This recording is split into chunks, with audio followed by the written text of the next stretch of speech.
The contents of this program may not necessarily represent the views of Ummah Channel.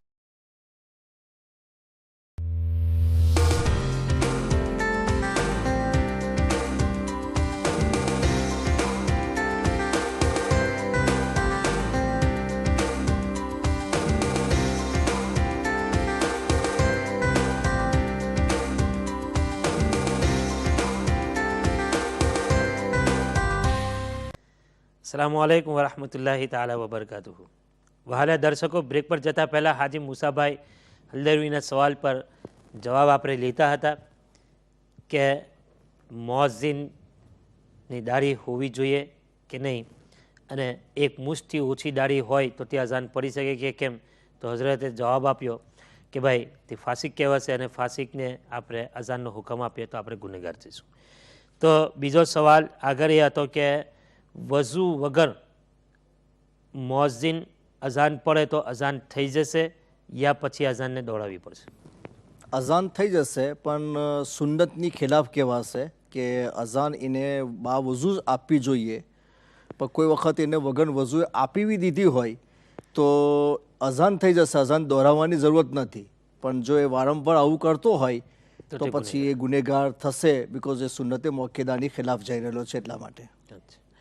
जी, हवे आपणी साथे सवाल पूछेलो हाशिमभाई Lester थी कि आपणे दाढ़ीमां मेहंदी लगाड़ीए मुख्तलिफ रंग, अलग अलग रंगनी, तो लाल के कलर लगाई शके, काळा सिवाय ने के कलर तमे दाढ़ीमां लगाड़ी शको छो? रसूलुल्लाह सल्लल्लाहु ताला अलैहि वसल्लम थी ए साबित छे કે તમે લોકો દાઢીમાં ખિજાબ કરો અને યહૂદીઓની મુખાલફત કરો, એટલે ખિજાબ કરવાનો તો હુકમ આવેલો છે, પણ હદીસમાં જોડે કન્ડિશન મૂકવામાં આવે છે કાળાથી બચો।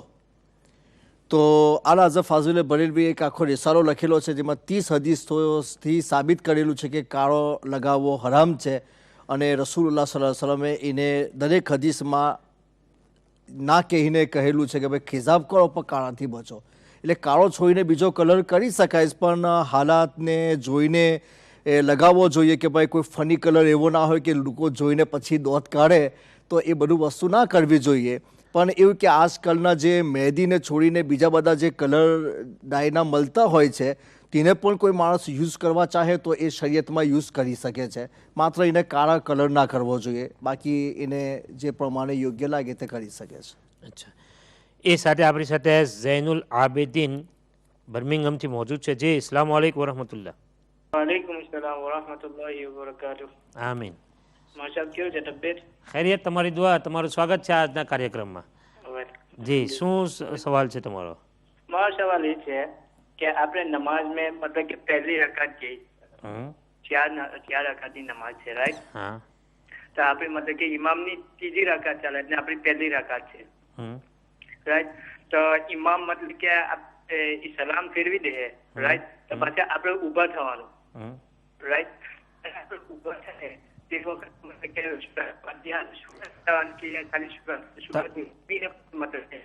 તમારો અવાજ કપાય ને હવે, પણ કંઈ નહીં, તમારી જેવો સેમ જ સવાલ પૂછેલો છે પ્રેસ્ટનથી એજાઝભાઈ। તો ઇન્શાલ્લાહ ઝૈનુલ આબિદીન તમારા અને પ્રેસ્ટનથી જે એજાઝભાઈ સવાલ પૂછેલો તે બંનેનો સેમ જ સવાલ છે, એટલે જવાબ તમને ઇન્શાલ્લાહ જરૂર મળશે।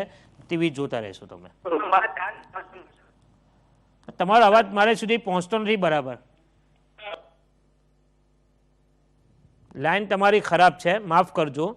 મને આશા છે કે તમે ફરીવાર ફોન કરી લાઈન સુધારીને તમારો જવાબ મેળવી શકશો ઇન્શાલ્લાહ, પરંતુ લાઈન સહી કરજો, એટલે કે ફોન બરાબર રીતે ઇસ્તેમાલ કરજો। બની શકે કે તમે મોબાઈલથી કરતા હોય તો પછી ઘરની લાઈન હોય તો તેને યુઝ કરજો, અગર ઘરની લાઈન ખરાબ હોય તો મોબાઈલથી ફોન કરજો। જી હજરત, તો મહેંદી તો હવે અત્યારે તો મતલબ કે ઘણી બધી મહેંદી કહીને મતલબ કે આપે છે, હા બધું લગાવી શકે, કાળું નહીં લગાવવાનું, કાળા સિવાયને બધા લગાડી શકે છે। હવે બીજો સવાલ આપણી સાથે અલીભાઈ લંડનથી પૂછેલો કે જુમાના દિવસે બીજી અઝાન થાય છે, તેના અંદર લોકો દુરૂદ શરીફ પઢે છે અંગૂઠા પર ચૂમે છે તો એ અઝાન થાય ત્યારે ચૂપ રહેવાનો હુકમ છે. રસૂલુલ્લાહ સલ્લલ્લાહુ ફરમાન છે કે ઇદા ખરજલ ઇમામ ફલા સલાત વલા કલામ, કે જ્યારે ઇમામ ખુતબા માટે ઊભો થઈ જાય ત્યાર પછી કોઈ પણ જાતની નમાઝ અને વાત કશાની પરમિશન નથી. એટલા માટે એ અઝાનનો જવાબ પણ નહીં આપવામાં આવે, કારણ કે અઝાન તો ઇમામના મિંબર પર બેસા પછી જ આપવામાં આવે છે અને ઇદા ખરજલ ઇમામની અંદર એ શામિલ થઈ ગયું છે, એટલે એ અઝાનનો જવાબ જબાનથી નહીં આપવામાં આવે. એટલે અઝાન પર ખુતબામાં શામિલ થઈ જાય, અઝાન ખુતબામાં શામિલ થઈ જશે, અઝાનનો જવાબ આપવામાં નહીં આવે. અને રસૂલુલ્લાહ સલ્લલ્લાહુ અલૈહિ વસલ્લમની જ્યારે પેલું શહાદત અશહદુ અન્ના મુહમ્મદ રસૂલુલ્લાહ આવે તો દરેક અઝાનમાં અંગૂઠા ચૂમીને આંખોએ લગાવવા એ મુસ્તહબ છે. અને મેં હવાલાથી તમને બતાવ્યું કે દુર્રે રદ્દુલ મોહતારમાં હઝરત અલ્લામા શામીએ પણ એને સુન્નત કહ્યું છે, મુસ્તહબ પણ બતાવ્યું છે અને કહ્યું છે કુર્રતુ આઈની બેકે યા રસૂલલ્લાહ પણ પડવું જોઈએ.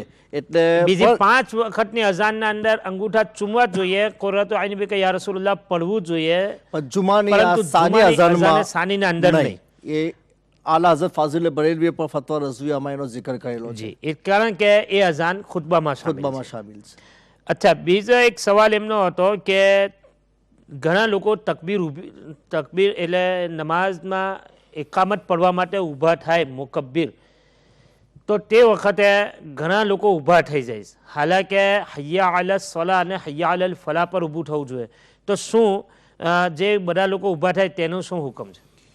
મસલકે હનફીની જેટલી કિતાબો મેં પડેલી છે એમાંથી દરેક કિતાબમાં એ જ ઉલ્લેખ કરવામાં આવેલો છે કે મસલકે હનફી એ જ છે કે જ્યારે એકામત કહેવાવાળો હૈયાલ ફલાહ પર પહોંચે ત્યારે જ મુક્તદી ઊભો થાય અને સફ બનાવે, એની પહેલાં ઊભા રહેવાનો કોઈની અંદર પર હુકમ આવેલો. એટલે મસલકે હનફીના હિસાબે એ સુન્નત છે કે આપણે હૈયાલ ફલાહ પર ઊભું થવું જોઈએ. જી, સાથે સાથે અબ્બાસભાઈ લેસ્ટરથી પૂછેલા કે મુસલ્લાની ઉપર કાબા શરીફના અને મદીના શરીફના ફોટા હોય છે, યા તે સિવાય બીજી કોઈ મસ્જિદના યા ગુંબદના એવા ફોટા હોય છે, તો શું તે મુસલ્લાની ઉપર નમાઝ પઢી શકાય? વાત એવી છે કે મદીના શરીફ અને કાબાતુલ્લાનો અંદર ફોટો બનાવેલો હોય તો એ ઇજ્જતની જગ્યા કહેવાય કે આપણે એ ફોટાની પણ ઇજ્જત કરવી જોઈએ કે ભાઈ જેની નિસ્બત કાબા શરીફની સાથે હોય અને જેનો અક્ષની નિસ્બત રસૂલુલ્લાહ સલ્લલ્લાહુના ગુંબદે ખઝરાની સાથે હોય યા મસ્જિદોની સાથે હોય, તો એવું બધું છોડીને જો આજકાલ તો પ્લેન મુસલ્લા પણ મળે છે તો આપણે તે જ ઇસ્તેમાલ કરવા જોઈએ તાકે ઇજ્જત એની બરકરાર રહે કે આપણે એ ફોટાની ઉપર પગ મૂકીને નમાઝ પડીએ તો આપણે ઘણીવાર એવું પણ થઈ જાય કે નમાઝ પૂરી થયા પછી ચાલી એની પરથી ચાલીને, એટલે એહતરામ એ છે, ઇજ્જત એ છે, તાઝીમ એ છે, અદબ એ છે કે કાબા શરીફ અને ગુંબદે ખઝરાવાળા મુસલ્લાની પર નમાઝ ના પઢો એ વધારે બહેતર છે. તો આપણી સાથે ઝૈનુલ આબિદીન બર્મિંગહામથી ફરીવાર આપણને જોઈન્ટ કરે છે, એમનું સ્વાગત છે. જય અસ્સલામુ અલૈકુમ વરહમતુલ્લાહ. વાલેકુમ સલામ વરહમતુલ્લાહિ વબરકાતુહુ. મોસાબ હા ભાઈ, મારા બીજા 2 સવાલ રહી ગયા હતા, ફોન કપાઈ કઈ નહીં, તો અસલમાં લાઈન તમારી ખરાબ હતી ને અવાજ ના આવતો હતો ને એટલા દેખે. હવે આવે? હવે તો બિલકુલ પરફેક્ટ. બરાબર. એવો બીજો એક સવાલ હતો કે આપણે જે 4 ઇમામ છે આપણા, બરાબર, હા, તો એ 4 ઇમામને એકી હાથે ફોલો કરવાનો આવે યા પછી એક જ ઇમામનો મતલબ કે ફોલો થાય આપણાથી, કે મતલબ કે એક હનફીનો ફોલો કર્યો તો પછી શાફીનો થાય યા એ તો કઈ એક રાત ફાવેતુલ કિતાબ में મળે પણ ફિકાની કોઈ કિતાબમાં ના મળે. એક જ ઇમામનો ફોલો થાય. અગર તમે હનફી હોય તો હનફી ઇમામનો જ ફોલો થાય. કઈ નહીં, તે ચલો હું તમારા સવાલ મૌલાના પાસેથી હું તમારો જવાબ દેવાનો. બીજો કોઈ સવાલ?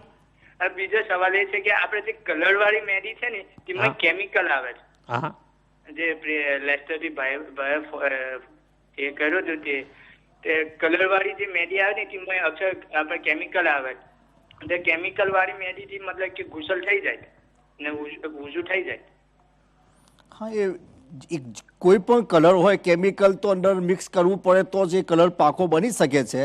કેમિકલ નાપાક ના હોય તો કંઈ વાંધો નથી. અને જે કલર આપણા બાળના ડાય માટે બનાવવામાં આવે છે એ કલર ખાલી કલર જ લાવતા હોય છે, એ કોઈ વસ્તુને કવર નથી કરતા. એટલા માટે એ જાયઝ છે અને એનાથી વૂસુ અને ગુસલ બધું થઈ જશે. કવરનો મિનિંગ એવો કે જે રીતે આપણે બીજા પેન્ટ હાથને લાગી ગયા હોય તો એ પેન્ટ આપણા બોડીને પણ કવર કરી લે છે અને ઉપર એક પર બની જાય છે. ડાયના જે કલર બાળ માટે હોય છે ને એની અંદર એવું નથી હોતું, એ ઇંક જેવા કલર હોય છે, ખાલી કલર લાવે પણ એ કવર ના કરે, એટલે એનાથી વઝુ અને ગુસલ થઈ જશે. જી, બીજો કોઈ સવાલ? ના ના જઝાકલ્લાહ મોહસિન. સર, તમારા ઓન એર સવાલનો જવાબ તમે લકી છે કે મળી ગયો? હા જઝાકલ્લાહ. શુક્રિયા. ઓકે, અલ્લાહ હાફિઝ. અલ્લાહ હાફિઝ. જી, અબ્બાસભાઈ લેસ્ટરથી જે સવાલ પૂછેલો તેનો જવાબ આપણે આપી દીધો અને ઝૈનુલ આબિદીને જે સવાલ કરેલો તેનો ઇન્શાલ્લાહ આપણે થોડી વારમાં ચર્ચા કરીશું.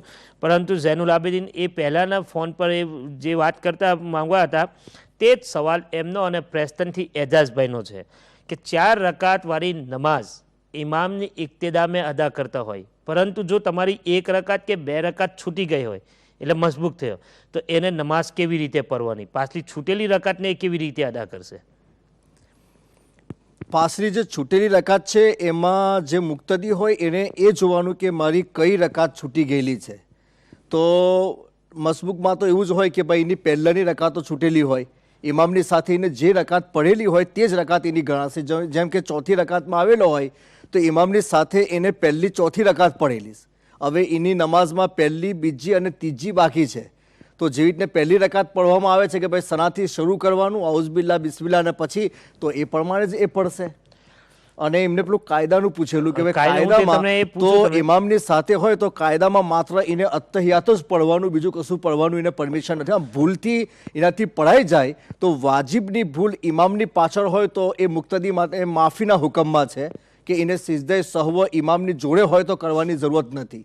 એ પછી બી કરશે તો પણ ઇમામની સાથે રહીને જે વાજિબની ભૂલ કરેલી છે તેનો સિજદે સહવ એના માટે ના હોય, તો એને માફ છે. પણ જાણી જોઈને કરશે તો પછીની નમાઝ મકરૂહ તહરીમી થઈ જશે, ખાલી અત્તહિયાત પડે, બીજું કશું નહીં. ખાલી એ જેની રકાત છૂટી ગઈ હોય તે કાયદામાં ઇમામની સાથે બેસશે એટલે એક અત્તહિયાત પડશે. તો શું અત્તહિયાત ફરી વારંવાર અત્તહિયાતો લિલ્લાહી વ સલાવાત પડશે યા ફિર અશહદુ અલ્લા ઇલાહા ઇલ્લલ્લાહ થી પડશે? એને અત્તહિયાત એ પ્રમાણે પડવાનું કે એને ખબર છે કે ભાઈ દરૂદ ઇબ્રાહિમ ને દુઆએ માસૂર બધું જ ઇમામ પડશે તો એને સ્લોલી પડતું જવાનું કે એ પ્રમાણે એની અત્તહિયાત પૂરી થઈ રહે અને એ પેલી બાજુ સલામ ફેરવા. જો એને પહેલેથી પૂરી કરી લીધી હોય તો એ ખામોશ પણ બેસી શકે છે. અને ઓલમાએ બહેતર એ કીધેલું છે કે ભાઈ છેલ્લી જે 2 શહાદત એટલે અશહદુ અલ્લા ઇલાહા ઇલ્લલ્લાહ છે તો એનાથી એન હુદીન એને વારંવાર પડતા રહેવું છે, એને દોડાવવા કરે મતલબ કે. તો મને આશા છે કે એ ઘણી સારી રીતે આ મસલાને સમજી ગયા હશે. અગર નહીં સમજ પડી હોય તો પાછા તમે ફોન કરી અમને પૂછી શકશો. અને ઝૈનુલ આબિદીને બર્મિંગમથી લાસ્ટ જે સવાલ પૂછેલો એ કે 4 ઇમામ છે તો શું 4 ઇમામની ઇક્તિદા આપણે કરી શકીએ યા કોઈ એક ઇમામની ઇક્તિદા કરી શકાય?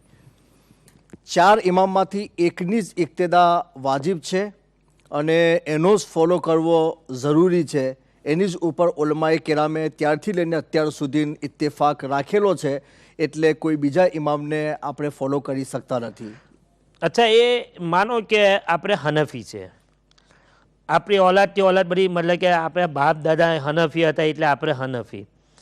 હવે કોઈ મતલબ કે પોતાનો મસલક ચેન્જ કરવા માંગતો હોય કે ભાઈ હનફી તો શાફઈ થઈ જો યા હંબલી થઈ જો, કારણ કે ગૌસે પાકનો મસલક હંબલી હતો, તો હું એવી રીતે અગર કોઈ વલીની તરફ કોઈ બુઝુર્ગની તરફ નિસ્બત કરીને અગર તે એવી રીતે મસલક ચેન્જ કરવા માગે તો શું તે ચેન્જ કરી શકે?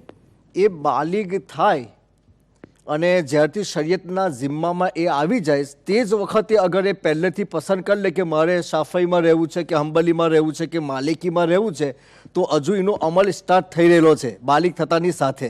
તો તે વખતે એને પોતાને કોઈ એક મસલકની સાથે પસંદીદગી જાહેર કરી લીધી હોય તો એનું પરમિશન છે કે એવું કરી શકે.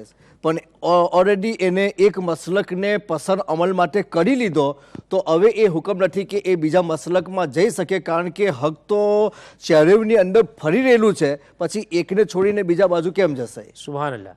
વાલા મિત્રો, ઘણો સવાલ એવો હતો કે આપણે પૂછીએ અને જાણીએ. તો ઘણા લોકોના દિમાગમાં એવા સવાલો હોય છે કે ભાઈ આ આપણે બધા જ મસલકને બધા ઇમામ જ્યારે હક પર છે તો આપણે દરેકનો ફોલો કરીએ. ના, તમે અગર હનફી છો તો હનફી ઇમામનો જ તમારે ફોલો કરવો પડશે. અગર શાફઈ છો તો શાફઈ, હંબલી છો તો હંબલી અને માલિકી છો તો માલિકી, એટલે આપણે એક જ ઇમામની ઇક્તિદા કરી શકાય, બીજા ઇમામની ઇક્તિદા કરવી આપણા માટે જાયઝ નથી. તો હવે જતાં જતાં સમય પણ સંપૂર્ણ થવા માગે છે, સમાપ્ત થવા માગે છે.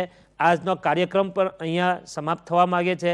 છેલ્લો સવાલ હઝરતની સેવામાં રજૂ કરું છું કે આપણી પાસે 2 મિનિટનો સમય બાકી છે અને એના અંદર જવાબ આપણને આપશે એવી હું આશા રાખું છું કે દિન સંપૂર્ણ થઈ ગયો તો પછી મિલાદ અને 11મી શરીફ વગેરે વધારો કેવો? કારણ કે દિન તો સંપૂર્ણ થઈ ગયો તો પછી 11મી શરીફ અને મિલાદ શરીફ એ બધું કરવું કેવું? દિન સંપૂર્ણ થવાનો આ લોકો અમુક જે આ બધી વસ્તુઓ નથી માનતા તે આ બધી શંકાઓ પેદા કરે છે કે જ્યારે રસૂલુલ્લાહ સલ્લલ્લાહુ અલૈહિ વસલ્લમ પર દિનને અલ્લાહ તાલાએ સમાપ્ત કરી આપ્યો, સંપૂર્ણ કરી આપ્યો, પછી તમે આ બધા નવા કામો લાવીને વધારો કેમ કરવા માંગો છો?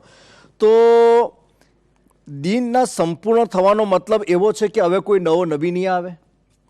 દિનના સંપૂર્ણ થવાનો મતલબ એવો છે કે અલ્લાહ તાલાએ તમને જે કિતાબની જરૂરત હતી તે આપી દીધી અને આ શરીયત જે તમને આપેલી છે તે કયામત સુધી ચાલશે અને હવે આ શરીયતને કોઈ મનસુખ અને ખતમ નહીં કરી શકે. એટલે કયામત સુધી આ બાકી રહેશે એ જ મતલબ છે. એનો મતલબ એવો નથી કે તમે કોઈ નવું કામ શરીયતને દલીલની રોશનીમાં હોય, પ્રકાશમાં હોય અને તમે કરતા હોય તો તે બધાનો જાય છે. જે રીતે કે ભાઈ નવી નવી કિતાબો લખવામાં આવી તો જે રસૂલુલ્લાહ સલ્લલ્લાહુ અલૈહિ વસલ્લમના જમાનામાં ના આવતી અમુક એવા સબ્જેક્ટની ઉપર લોકોએ કિતાબો લખી જે રસૂલ પાક સલ્લલ્લાહુ અલૈહિ વસલ્લમના જમાનામાં, તો એ બધી જે વસ્તુઓ છે તે નવી જ છે પણ એનું પરમિશન છે. જી, તો વહાલા દર્શકો, અહીંયા પ્રોગ્રામ આપણો સમાપ્ત થઈ રહ્યો છે.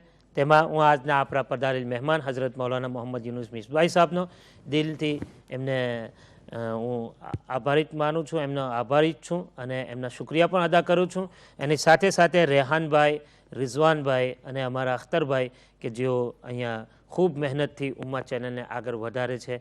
તો અલ્લાહ તાલા દરેકની ઉંમરમાં બરકતો અતા ફરમાય અને પ્રોગ્રામ અહીંયા સમાપ્ત થાય છે. ઉમ્મા ચેનલનો પણ આભારી છું કે એમને આપણને આ પ્રોગ્રામ કરવાની ઇજાઝત આપી અને ઘણી માહિતીવાળો ઇલ્મ અને જાણકાર મેળવવા માટેનો એક કાર્યક્રમ હતો, અહીંયા સમાપ્ત થાય છે. તો મને આશા છે કે દરેક આવતા પ્રોગ્રામમાં જરૂર તમે અમારો સાથ આપશો. દરેક દર્શકનો પણ હું આભારી છું કે તેમને જોયો અને સવાલો પૂછ્યા, અમને ઘણો આનંદ થયો. અસ્સલામુ અલૈકુમ વરહમતુલ્લાહિ તાલા.